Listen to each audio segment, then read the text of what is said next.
This is my grandmother, and I chose her to interview as an extraordinary person because she really is. So, I just have 4 questions that I want to ask her that I really think will exemplify why she is extraordinary.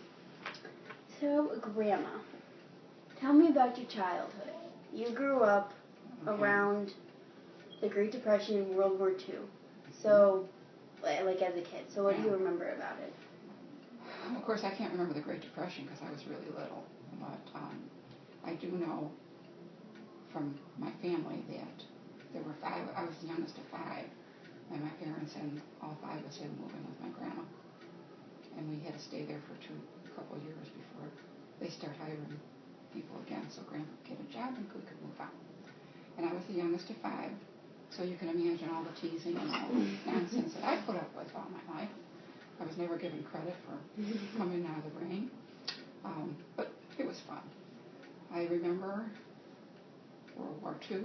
I was out playing, and I had to go in to the house for a few minutes, and my brother Bobby was listening to the radio and told me that they had bombed Hiroshima, whatever it was. And I didn't even know what he was talking about. I was 7 years old. Pearl Harbor. Pearl Harbor. Yeah. I said, but believe me, before it was all said and done, I knew exactly what it was all about. It was a very, very difficult time. We had to get food stamps. I mean, everything was rationed, and you had to, with the size of our family, we were fortunate that we knew people that didn't have a family as large as ours, and they would give us some of their food stamps. So, but I also remember VE Day, VJ Day, and the excitement. And for VE Day, the nun that was teaching our class, I was in 6th grade, her brother was over there.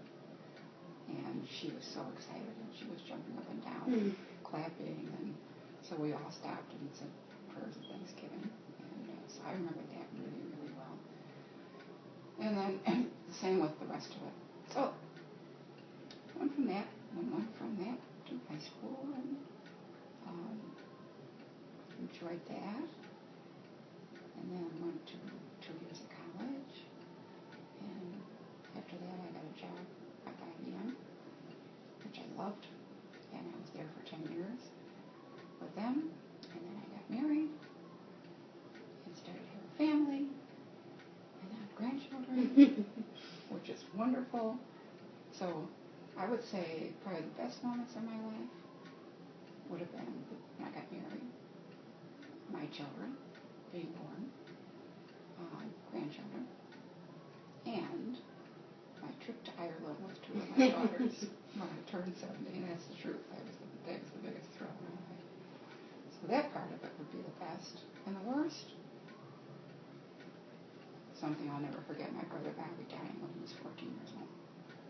Never got over that.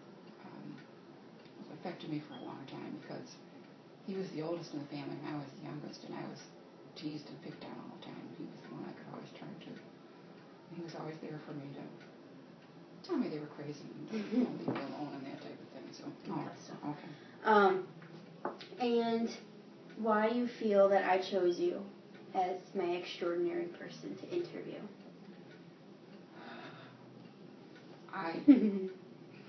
As you well know, we've already said, I just never in 100 years would think of myself as extraordinary. In my opinion, the reason that you had asked me is because I'm the closest person you knew who was older, who could relate to what it was like back then and what it is like today. True, but I could have interviewed Grandpa. Well, no offense, Grandpa. Nothing. You didn't hear what you said. That's true too. So I don't know. I mean, that would be what I would feel is why you chose me, because of my age and I'm a grandma. No. Yeah. The assignment was to choose somebody who was who I think is extraordinary, but they think they're ordinary, and I think my grandma fit the T right there. Is that the phrase? Yes. She fit the T right there. She, as you just heard her say, she doesn't think she's extraordinary, but I do. So. Thank you. Thank you so much. So thank you for interviewing. Thank you for asking me. Maybe you could put me back in track and thinking way back. It is. Yeah, isn't it fun? It's fun. I think that's right. So you bring that to class? I put it on YouTube. Oh, I don't even understand all that. I mean, YouTube, Schmoob.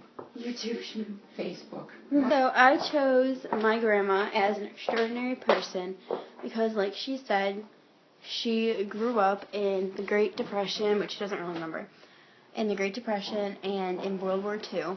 And I feel like those were two of the hardest times in modern history.